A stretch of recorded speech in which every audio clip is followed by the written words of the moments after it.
So, meron tayo rito tester, Soye CT702S digital oscilloscope. So, multi-mode dito, isang tester, saka isang digital oscilloscope. Power on natin. Soye. So, naka-oscilloscope siya dahil dun siya namatay. Oscilloscope. Tapos, ito yung mode para maging tester siya. Yan. Oscilloscope, tester. Ito yung auto range. Ito yung hold and save. Function 1, para doon. Function 2, para dito. Function 3, dito. Function 4, dito yan. Kaya ang function 1 natin, voltage. Function 2, ohmmeter, diode, capacitance meter, buzzer. F3, amperage o ampere. Then ito, milliampere. Current, temperature meter. Thermometer siya. So, testingin muna natin ang battery. Nandito na rin tayo. Battery na testingin natin.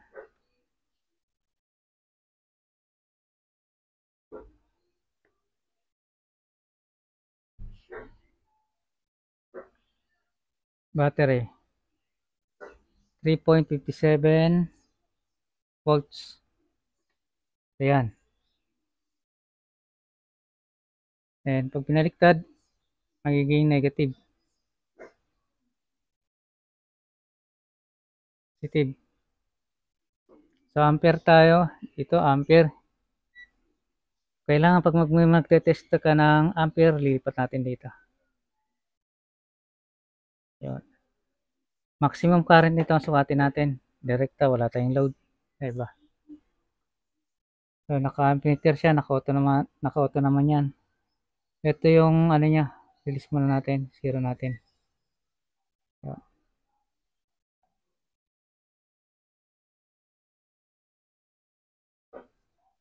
Yun. 8.6 ampere.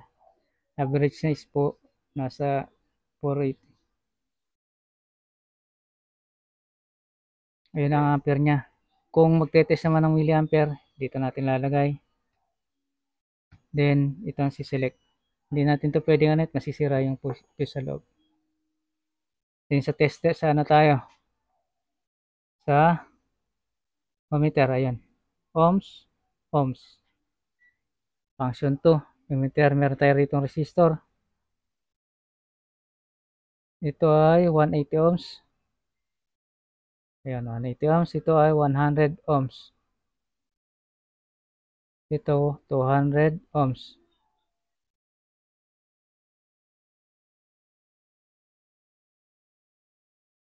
So, 100 ohms, naka-auto siya. Kung pwede natin i-manual yan. Ito, manual.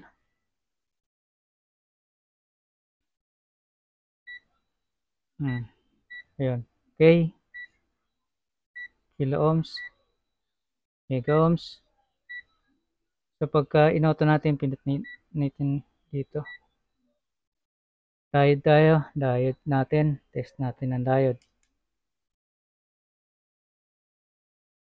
So, ayan o.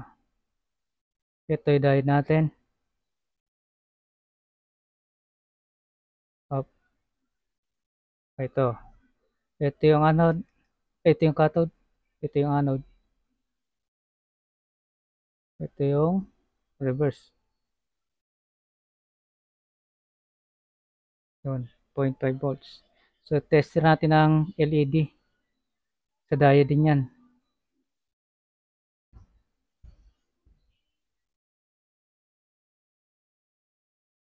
Yan. Yun. Meron. Yan, itong isang blue.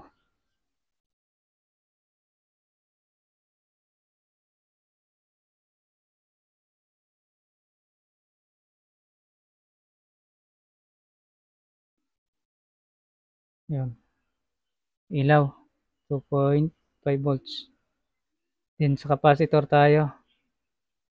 Capacitant. Ayun. Capacitant. Farad. Photo.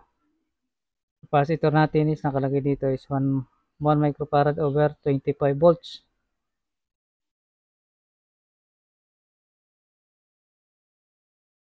Naka-reverse siya.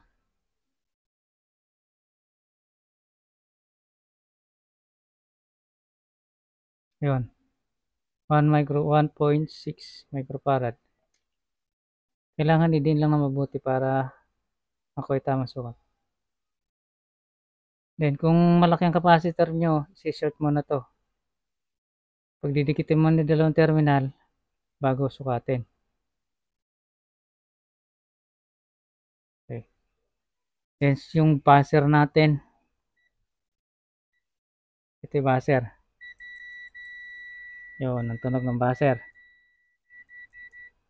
Then, yung temperature natin dito yun.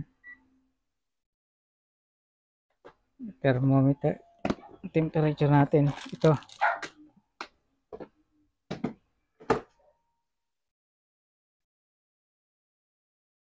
Lagyan natin dito temperature natin.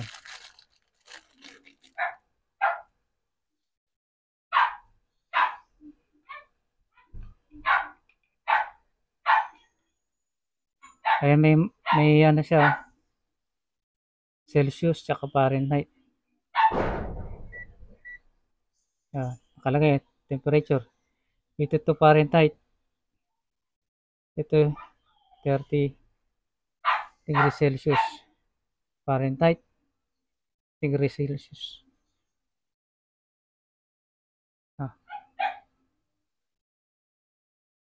Okay, sa ano tayo, oscilloscope. Oscilloscope. Then, paglipat natin sa oscilloscope ito. Yun. Meron tayo ritong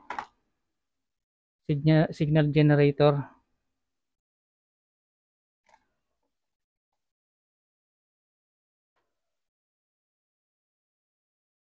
Ground natin. Ito yung positive natin. Yan, naka natin. Automatic muna natin. Ito yung automatic para makuha yung frequency niya talaga. Ayun, nakalagay sa kanya, ang frequency niya is 1 kHz. 1.00 kHz. Naka-sine wave siya. Pwede natin baguhin ang range nito. Yung voltmeter ng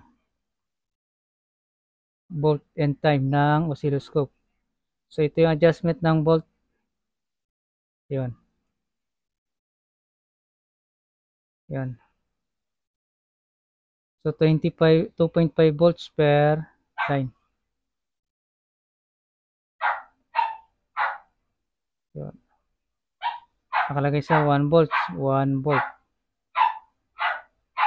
Then, 2. Bawat isang linya. Pwede siya mag-DC in this AC input. DC input. Peak to peak voltage 2.59 volts. Maximum voltage 1.22 volts. RMS 8.85. So, pwede nating i-adjust to. Pwede natin i-adjust yan. Taas, baba. Remove natin. Then, pwede rin natin baguhin yung pinaka time niya.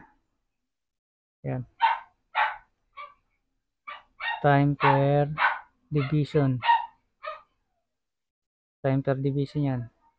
Yan nakalagay 250 microseconds per division. And 2 volts per division. 2.5 per division, 1 volts, 500 millivolts per division. So, yun. Move natin para ma-center. Kondisi natin lalagay.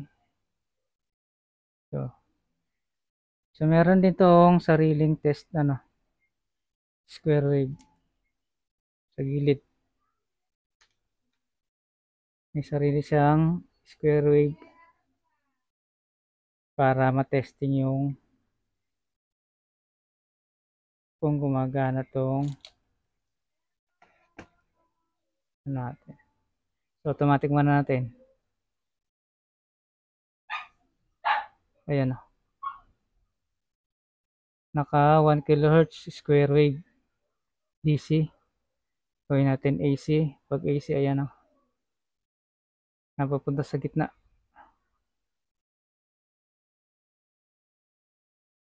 Move natin. O, ayan.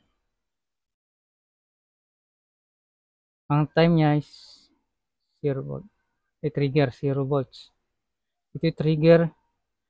So, pwede natin gawin ang trigger niyan. Ito. Para mabago ang trigger natin. Enter. Ang ano niya, ang mode niya is trigger automatic. Pwede natin baguhin ng normal mode, single mode, trigger, ayan. Ayan, normal mode, single mode. Then yung phase niya ng falling, rising. Yung multiplier nito, yung mode nito, kung a-adjust mo to, kung times 10 ka, then times 10 din dapat to. Ayan. Para mag-match yung voltage doon, tsaka yung per division nito na marireading. Times 1 ka, times 1 na, dyan. So, meron pa siyang extra. Yan lang. Ito yung menu. Menu ng trigger. Then ito. Menu. Mode. Yung trigger natin, pwede mo i-baguhin to. Kung ilang volts kung saan mati-trigger. Negative 9. Ang triggers niya, positive. Yun. Millivolts kasi ang ano niya, volts. Tapos ang trigger niya is 100 millivolts. Naka single mode. Okay ha. So ito yung per division ng voltage, division ng time.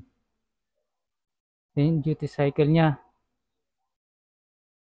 Minimum voltage, RMS, frequency, peak to peak, duty cycle, maximum voltage.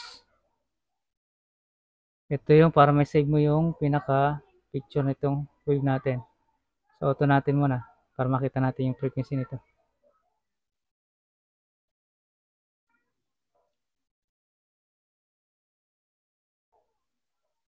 Auto natin ulit.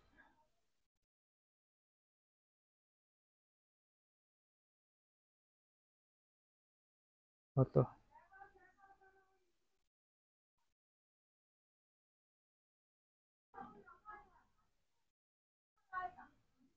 Auto volts.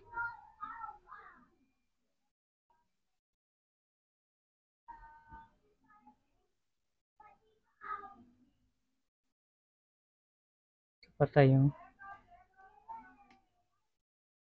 ay naka times 10 yan.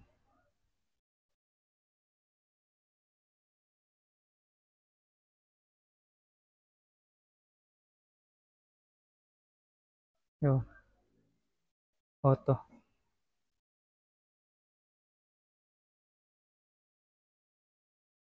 Okay na. So, don't forget to subscribe. So, ito yung ano niya, body. Yan ang body niya. Then, ito yung likod niya. Ayan. Scan. Ito yung top. Ito yung bottom. Okay.